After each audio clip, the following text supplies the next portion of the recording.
ಹೆಸರು. ಅಂತಹ ಭಗವಂತನಲ್ಲಿ ಈ ಎಲ್ಲ ಅಪವಾದಗಳು ಬಂದಾಗ ಅದನ್ನು ಚಿಂತನೆ ಮಾಡಬೇಡ್ರಿ. ಅವನು ಭಗವಂತ ನಿರಸ್ತಭೋಗ, ಯಾವಾಗ ಸದಾ ನಿರಸ್ತಭೋಗನಾಗಿದ್ದಾನೆ. ಮತ್ತು ರುಕ್ಮಿಣ್ಯಾದಿಗಳನ್ನು ಒಲಿಸ್ಕೋಬೇಕಾದ್ರೆ ಅವರನ್ನು ಇಚ್ಛಾ ಮಾತ್ರದಿಂದ ಸಂಹಾರ ಮಾಡ್ಬೋದೆ. ಯಾಕೆ ಆ ರಾಕ್ಷಸರ ರೀತಿಯಲ್ಲಿ ಒಂದು ಅಪಹಾರ ಮಾಡ್ಕೊಂಡು ಹೋದ? ಅದು ಕೂಡ ಲೋಕಧರ್ಮವನ್ನು ಪ್ರಕಟ ಮಾಡಲಿಕ್ಕಾಗಿ ಅದನ್ನು ತೋರಿಸ್ತಾ ಇದ್ದಾನೆ ಹೊರತು ತನ್ನ ಭಯದಿಂದ ರುಕ್ಮಿಗೆ ಹೆದರಿ ಪರಮಾತ್ಮ ಹೋಗಿದ್ದಲ್ಲ. ಇತ್ಯಾದಿ ವಿಚಾರಗಳನ್ನೆಲ್ಲ ನಾವು ಚಿಂತನೆ ಮಾಡ್ತಾ ಇದ್ದರೆ ದಶಮಸ್ಕೃತದಲ್ಲಿ ಬರ್ತಕ್ಕಂತಹ ಎಲ್ಲ ವಿಚಾರಗಳು ಕೂಡ ಪರಮಾತ್ಮನ ಪ್ರತಿಪಾದಿತವಾಗಿರ್ತಕ್ಕಂಥ ಹೊರತು ಯಾವುದೇ ಸಂದರ್ಭದಲ್ಲಿ ಕುಹಕತ್ವ ಅಂದರೆ ವಂಚನಾದಿ ದೋಷಗಳು ಭಗವಂತನಲ್ಲಿ ಇಲ್ಲ ಅಂತ ಚಿಂತನೆ ಮಾಡಿ ಪರಮಾತ್ಮನ ಕಥೆಯನ್ನು ಕೇಳಬೇಕೆ ಹೊರತು ಏನಾದರೂ ಸಂಶಯ ಇದೆ ಅಂತ ಅರ್ಥ ಆಗಿಲ್ಲ ಅಂತ ತಿಳ್ಕೊಳ್ರಿ, ಅದರಲ್ಲಿ ದೋಷ ಇದೆ ಅಂತ ತಿಳ್ಕೊಳ್ಬೇಡಿ. ಯಾವುದು ದೋಷದಂತ ಕಾಣುತ್ತೆ ಆ ದೋಷವನ್ನು ಗುಣವನ್ನಾಗಿ ಚಿಂತನೆ ಮಾಡುವುದೇ ಪ್ರಮೇಯ ಜ್ಞಾನದ ಒಂದು ಸೌಖ್ಯ. ಅದು ಗುರುಗಳ ಉಪದೇಶದಿಂದ ಬರ್ತಕ್ಕಂಥದ್ದು ಹೊರತು ನಾವೇ ಪುಸ್ತಕ ಮಾಡ್ಕೊಂಡು ಓದ್ಕೋತೀವಿ, ನಾವೇ ಪಂಡಿತರುಗಳು ಬೆಳಗಿನ ಸಾಯಂಕಾಲದಲ್ಲಿ ಮನನ ಮಾಡ್ತೀವಿ ಅಂತ ಸಿಗ್ತಕ್ಕಂಥದ್ದಲ್ಲ. ಯಾಕೆ ಗುರು ಸೇವಾದಿಂದಲೇ ಗುಣಾಮಹಂಪಾದ ರಜೋಭಿಷೇಕ, ಅದು ಭಗವಂತ ತತ್ವಜ್ಞಾನ ಬರಬೇಕಾದ್ರೆ ದೇವರ ಅನುಗ್ರಹ ಇರಬೇಕು, ಗುರುದೇವರ ಅನುಗ್ರಹ ವಿಶೇಷವಾಗಿರಬೇಕು. ಅವರ ಪಾದಗಳನ್ನು ಭಕ್ತಿ ಶ್ರದ್ಧೆಯಿಂದ ಧಾರಣ ಮಾಡಬೇಕು. ಜನರ ಮುಂದೆ ಹೋಗಿ ಪಾದ ಹಿಡಿದು ಕಿತ್ತುಕೊಳ್ಳೋದಲ್ಲ, ಅವರು ಓಡಾಡಿದ ಜಾಗದಲ್ಲಿ ಓಡಾಡಿದ ಧೂಳನ್ನು ತಲೆ ಮೇಲೆ ಹಾಕ್ಕೊಂಡು ಓಡಾಡೋದು ಸಾಕು. ಅವರೇ ನೋಡಬೇಕು, ಇವನು ನನ್ನ ಭಕ್ತ, ಇವನಲ್ಲಿ ಪ್ರೀತಿ ಮಾಡಬೇಕು, ನೋಡಿ ಗುರು ಅಂತ ಚಿಂತನೆ ಮಾಡೋದೇ ಬೇಡ. ಅವರು ಓಡಾಡಿದ ಜಾಗದಲ್ಲಿ ನಾವು ಹೊರಡಾಡೋದು ಸಾಕು. ಪರಮಾತ್ಮ ಅನುಗ್ರಹ ಮಾಡ್ತಾನೆ. ಗುರುಮುಂದ ಭಕ್ತಿ ಗುರುಭಕ್ತಿಯಾಗಿ ಈ ರೀತಿಯಾದ ಜ್ಞಾನ ಸಂಪಾದನೆಗೆ ಪರಮಾತ್ಮನ ಶ್ರವಣವನ್ನಾದಿಗಳನ್ನು ಚಿಂತನೆ ಮಾಡಬೇಕು. ಆದ್ದರಿಂದ ಏನು ತಿಳಿಯುತ್ತೆ ಅಂದರೆ ಪರಮಾತ್ಮ ತನ್ನ ಜ್ಞಾನವನ್ನು ತಾನು ತಿಳಿದಿದ್ದಾನೆ, ಇನ್ನೊಬ್ಬರ ಜ್ಞಾನವನ್ನು ತಿಳಿದಿದ್ದಾನೆ.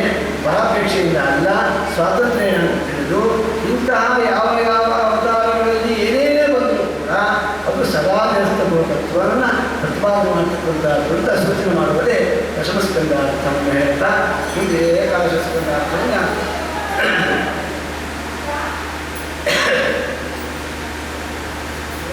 ಸತ್ಯಂ ಅಂತ ಹೇಳ್ತಾ ಇದೆ. ಸತ್ಯಂ ಅಂದರೆ ಏನು ಅಂತಂದರೆ ಸತ್ಯದ ಉತ್ತಮ ಭೂಯಾದ ಆನಂದಂತೀಯತೆ ಏಕೆ ಜ್ಞಾನ ಸಮುದೃಷ್ಟಿ ರಚನಾತ್ ನಿತ್ಯ ನಿರಸ್ತ ಭೋಗಯ ಭಗವಂತ ಸದಾಕಾಲ ಉತ್ತಮವಾದ ಜ್ಞಾನಾಂತ ಸ್ವರೂಪನಾಗಿರ್ತಕ್ಕಂತಹ ನಿರ್ದುಷ್ಟವಾದ ಆನಂದವನ್ನು ಹೊಂದಿರತಕ್ಕಂಥ ಪರಮಾತ್ಮ ಅಂತ ಚಿಂತನೆ ಮಾಡಬೇಕು. ಆ ನಿರ್ದುಷ್ಟತ್ವ ಇದ್ದಿದ್ದರಿಂದಲೇ ಪರಿಪೂರ್ಣನಾದ್ದರಿಂದಲೇ ಗುಣಮುಖನಾದ್ದರಿಂದಲೇ ತನ್ನ ಅತ್ಯಂತ ಪ್ರೀತಿ ಪಾತ್ರರಾದ ಉದ್ಧವರಿಗೆ ಜ್ಞಾನೋಪದೇಶವನ್ನು ಮಾಡಿದ ಪರಮಾತ್ಮ. ಅದು ಯಾವುದು ಜ್ಞಾನೋಪದೇಶ? ಮಹಿಮಾವಭಾಸಂ ಮೆಚ್ಚುವರೆಯೋ ಭಾಗವತಂ ವದಂತಿ. ಶ್ರೀಮದ್ ಭಾಗವತವನ್ನೇ ಉಪದೇಶ ಮಾಡಿದ್ದು. ಆ ಭಾಗವತವನ್ನು ಯಾರು ಉಪದೇಶ ಮಾಡಿದಂತಂದರೆ ಸ್ವಕರ್ಮ ಎಲ್ಲ ತನ್ನ ಅದ್ಭುತವಾದ ಸಾಮರ್ಥ್ಯವನ್ನು ತಾನು ಒಂದು ಅಂಶದಿಂದ ಭಾಗವತದಲ್ಲಿ ಇಟ್ಟಿದ್ದಾನೆ. ಸ್ವಕೀಯಂ ಯದ್ಭವತ್ಯೇಯ ತಚ್ಚ ಭಾಗವತೆಯ ತಥಾ.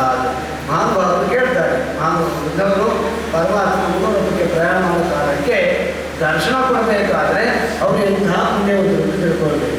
ಸಾಮಾನ್ಯರಲ್ಲ ಬುದ್ಧವರು.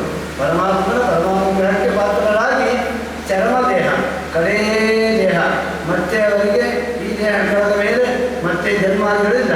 ಅಂತಹ ಮಹಾಪುಣ್ಯವಂತರಾದ ಉದ್ಧವರಿಗೆ ಪರಮಾತ್ಮ ಆ ಸಂದರ್ಭದಲ್ಲಿ ಮೂಲರೂಪಕ್ಕೆ ಪ್ರಯಾಣ ಮಾಡುವ ಕಾಲಕ್ಕೆ ದರ್ಶನ ಕೊಡಬೇಕಾದ್ರೆ ಅವರ ಪ್ರಾರ್ಥನೆ ಏನು? ನಾನಂತವಾಂಗ್ರಿಯುಗಳು ಶರಣಕ್ರಮಪಿ ಕೇಶವ ಚಿತ್ತುಂ ಸಂಸಹೇನಾಥ ಸದಾಮನಯಮಾಪಿ.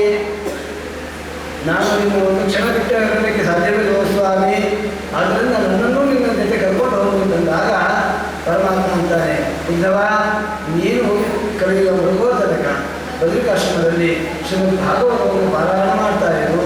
ಆನಂತರ ನಾನು ನಿಮಗೆ ಅನುಗ್ರಹ ಮಾಡ್ತೇನೆ. ನಾನು ಇಲ್ಲ ಅಂತ ನೀನು ಚಿಂತನೆ ಮಾಡಬೇಡ. ನೋಡು, ನಾನು ಈ ಶ್ರೀಮದ್ ಭಾಗವತದಲ್ಲಿ ಪ್ರವೇಶ ಮಾಡ್ತೇನೆ ಅಂತ ಹೇಳ್ತಾ ಸ್ವಕೀಯ ನಿರ್ಭವತ್ಯೇಯ ತಚ್ಚ ಭಾಗವತೆಯ ತಾನೇ ಪ್ರವೇಶ ಮಾಡಿದ್ದರಿಂದ ಪ್ರಥಮಶ್ಚ ತೃತೀಯಶ್ಚ ಚರಣೋದ್ಭವಿತು ತೃತೀಯಶ್ಚ ಚತುರ್ಥಶ್ಚ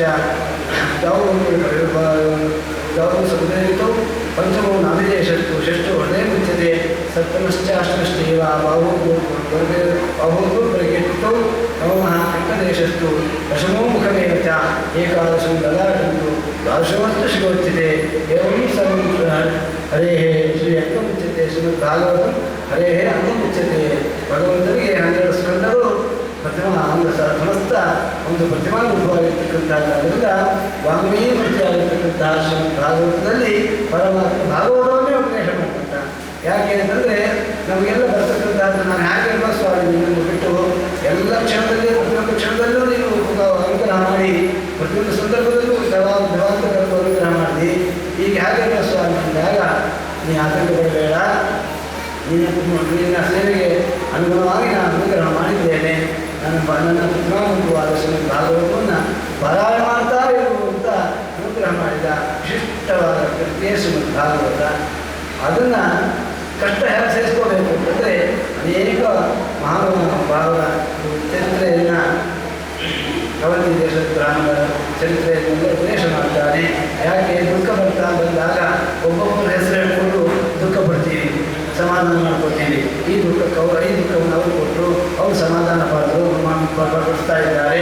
ಮತ್ತೊಂದು ಅವಮಾನಕ್ಕೆ ಇವರು ದೊರೆಯುವ ಕಾರಣ ಇದು ಪ್ರತಿಕ್ಷಣ ಚಿಂತನೆ ಮಾಡ್ತಾನೇ ಇದ್ದೀವಿ ನಾವು. ಅದಕ್ಕೆ ನಾಳಿನ ಸುಖ ದುಃಖ ಇರೋದು ಯಾರು ನಮಗೆ ಈ ದುಃಖ ಸುಖಕ್ಕೆ ಕಾರಣ ಅಂತಂದರೆ ಯಾರು ಅಲ್ಲ. ಕಶ್ಚಕ್ರು ಕೌದಾಸೀನ ಕಿಂಚೆ ಆತ್ಮನಃ ಪೌತ್ಸನೇ ಕಿಂ ಸ್ಯಾತ್ ದೇವಂ ಸಂಪತ್ತಿ ಪದ್ಮಂ.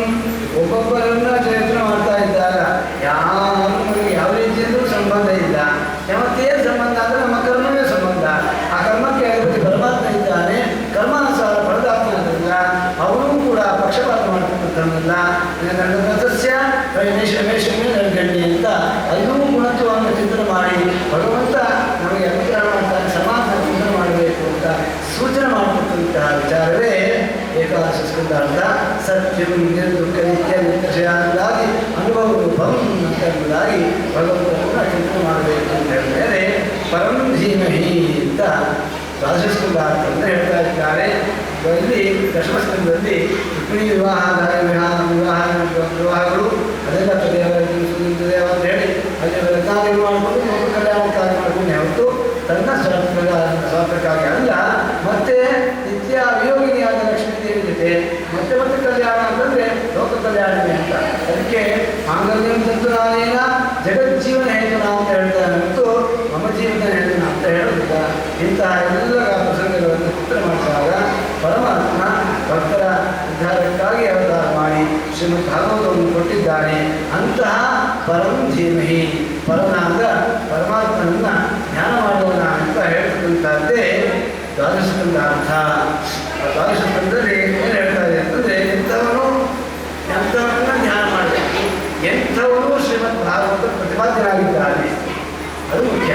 ಯಾಕೆ ಪರ ಅಂತಂದರೆ ಯಾರನ್ನ ತಿಳಿದಿದೆ, ಪರಿಶುದ್ಧವಾದವನು ಯಾರು ಚಿಂತನೆ ಮಾಡಿದಾಗ ಎದೆ ಪರಮ ಬ್ರಹ್ಮ ದೇವವಾದೇಶ ಪಠ್ಯತೆ ಸದೇವ ಪುಂಡರೀಕಾಕ್ಷ ಸ್ವಯಂ ನಾರಾಯಣ ಪರಃ. ಹರಿವಂಶದಲ್ಲಿ ಸತ್ಯದ ವಸ್ತುವಂತಹ ಋಷಿಗಳ ಪ್ರಶ್ನೆಯನ್ನು ಅನುಗುಣವಾಗಿ ಪೂರ್ವಾಸರು ಉತ್ತರವನ್ನು ಹೇಳ್ತಾ ಇದ್ದಾರೆ. ಯಾವ ಪರಮಾತ್ಮ ವೇದಶಾಸ್ತ್ರಗಳಲ್ಲಿ ಪ್ರತಿಪಾದನಾಗಿದ್ದಾನೆ, ಪುಂಡರೀಕಾಕ್ಷನಾದವನು ಅವನೇ ನಾರಾಯಣ ಶಬ್ದದಿಂದ ವಾಚ್ಯನಾಗಿದ್ದಾನೆ, ಅವನೇ ಪರಿಶುದ್ಧ ವಾಚ್ಯನಾದವನು ಶ್ರೀ ನಾರಾಯಣ ಪರಮಾತ್ಮ ಅಂತ ಸ್ಥಾಪನೆ ಮಾಡಿದ್ದಾರೆ. ಇದು ಸ್ಮೃತಿಯಾಯಿತು. ಶ್ರುತಿ ಬೇಕಲ್ಲ ಅಂತಂದರೆ ಬ್ರಹ್ಮವಿದಾತ್ಮೋತಿ ಪರಂ, ಬ್ರಹ್ಮವಿದ್ ಪರಮಾತ್ಮೋತಿ ಅಂತ ಅಲ್ಲಿ ಹೇಳಿದ ಮೇಲೆ ಇಂತಹ ಫಲನಾದವನು ಅವನನ್ನು ಧ್ಯಾನ ಮಾಡಬೇಕು. ಯಾತಕ್ಕಾಗಿ ಧ್ಯಾನ ಮಾಡಬೇಕು ಅಂತಂದರೆ ಆತ್ಮೋದ್ಧಾರಕ್ಕಾಗಿ ಧ್ಯಾನ ಮಾಡಬೇಕು, ಭಗವತ್ ಪ್ರಸಾದಕ್ಕಾಗಿ ಧ್ಯಾನ ಮಾಡಬೇಕು. ಧೀಮಹಿ ಅಂತ ಹಾಕಿದ್ದಾರಲ್ಲ ಅಂತಂದಾಗ ಧೀಮಹಿ ಅಂದರೆ ಧ್ಯಾಯೇವ, ಧ್ಯಾನ ಮಾಡೋಣ ಅಂತ ಅರ್ಥ ಇದೆ.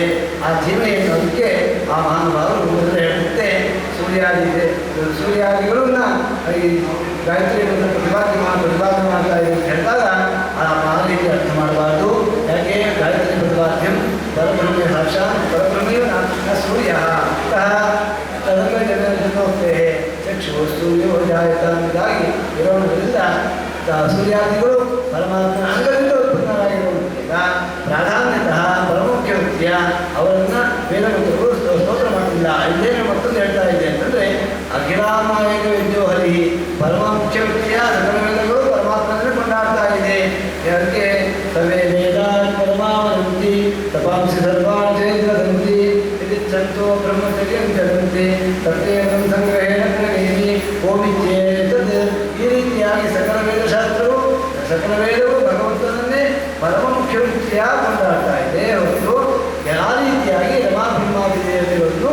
ಮಾತಾಡ್ತಾ ಇಲ್ಲ. ಮತ್ತು ಇದೆಯಲ್ಲ ಬೇರೆ ಬೇರೆ ದೇವತೆಗಳಿಗೂ ವೇದ ಪ್ರತಿಪಾದಿತ ಇದೆಯಲ್ಲ ಇರಲಿ ಅಷ್ಟು ನಾವು ಅಂತಿದ್ದಾರೆ. ಅದರಲ್ಲೇನು ದೋಷ ಏನಿಲ್ಲ. ವೇದ ಏಕದಶ ಪ್ರತಿಪಾದಿತ್ವ ಅಸ್ತಿ ತಥಾಪಿ ಅನಂತ ವೇದ ಪ್ರತಿಪಾದಿತ್ವ ವಿಷ್ಣುದೇವ. ಅದರಿಂದ ಸಕಲ ವೇದಗಳಿಂದ ಪ್ರತಿಪಾದ್ಯನಾದವರು ಪರಮಾತ್ಮನೇ ಹೊರತು ಇನ್ಯಾರು ಅಲ್ಲ ಅಂತ ಮಾಡ್ತಾ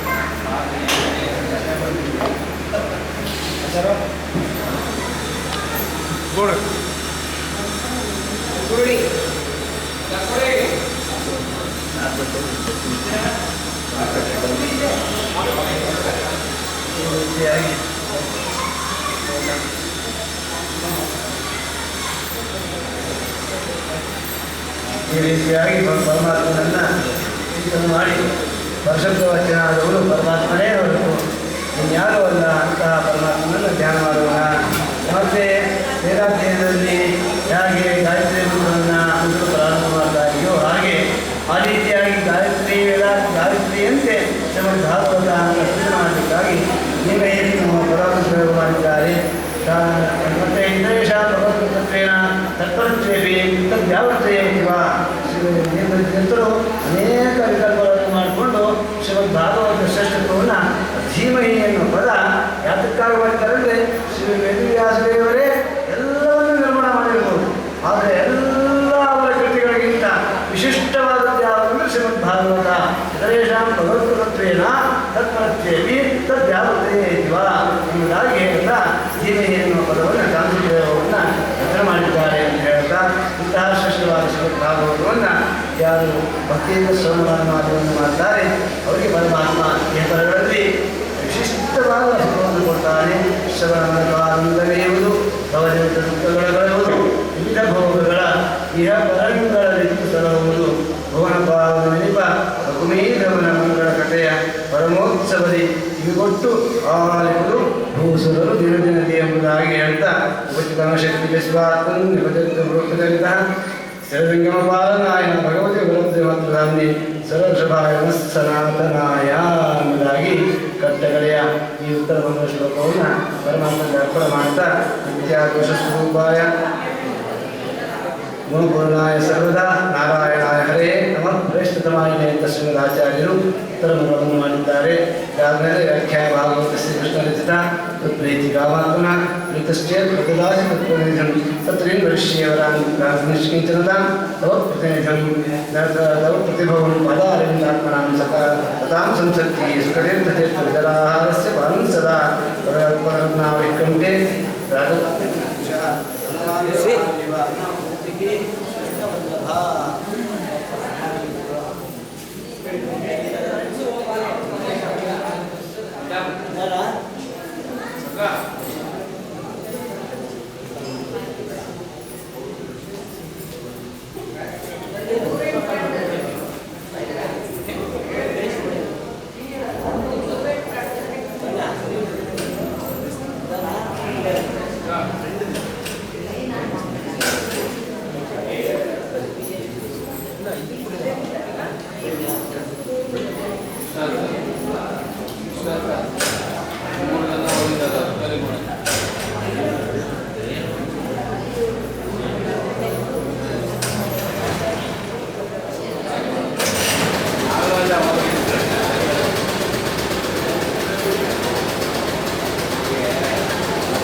ಪರಮಾತ್ಮನಿಗೆ ಮಾಲಾರೂಪವಾಗಿ ತುಂಬ ವ್ಯಾಖ್ಯಾನವನ್ನು ಅರ್ಪಣೆ ಮಾಡಿದ್ದಾರೆ. ಶ್ರೀಮದಾಚಾರ್ಯರು ಕೂಡ ನಮ್ಮ ಸೇವೆಯನ್ನು ಮಾಡಿ ಅವರ ಶ್ರೀಮದಾಚಾರ್ಯರ ಹಾಗೂ ಶ್ರೀ ಜಯತೀರ್ಥರ ಅನುಗ್ರಹಕ್ಕೆ ಪಾತ್ರರಾದ ಶ್ರೀ ಶ್ರೀಪಾದಗಳವರು ಅತ್ಯಂತ ಭಕ್ತಿಪುರಸ್ಕರವಾಗಿ ಪರಮಾತ್ಮನಲ್ಲಿ ಏನು ಅರ್ಪಣೆ ಮಾಡ್ತಿದ್ದಾರೆ ಅಂತಂದರೆ ಒಂದೇ ಮಾತು ಕೇಳ್ತಾರೆ, ಬೇರೆ ಬೇಡ, ನಾನು ಮಾಡಿದ್ದು ಪ್ರೀತಿ ಕಾಮಾತ್ಮನ, ನಿನ್ನ ಪ್ರೀತಿಗಾಗಿ ಮಾಡಿದ್ದೇನೆ ಸ್ವಾಮಿ, ಆದ್ದರಿಂದ ನಿನ್ನ ಚಿತ್ತಕ್ಕೆ ಬಂದದ್ದು ಎಲ್ಲ ಚಿತ್ತಕ್ಕೆ ಬರಲಿ ಅಂತ ಹೇಳ್ದ. ಇಷ್ಟು ದಿವಸ ಪರಮಾತ್ಮ ಏನು ಶ್ರೀಮದ್ ಭಾಗವತವನ್ನು 7 ವರ್ಷಗಳಿಂದ ಓದಿಸಿದ್ದನು. ಅದರೆಲ್ಲರ ಶಕ್ತಿ ಮತ್ತು ಪುಣ್ಯ ಎಲ್ಲವೂ ದೊಡ್ಡವರಿಂದ ಬಂದದ್ದು. ಆ ಪುಣ್ಯವು ಅವರ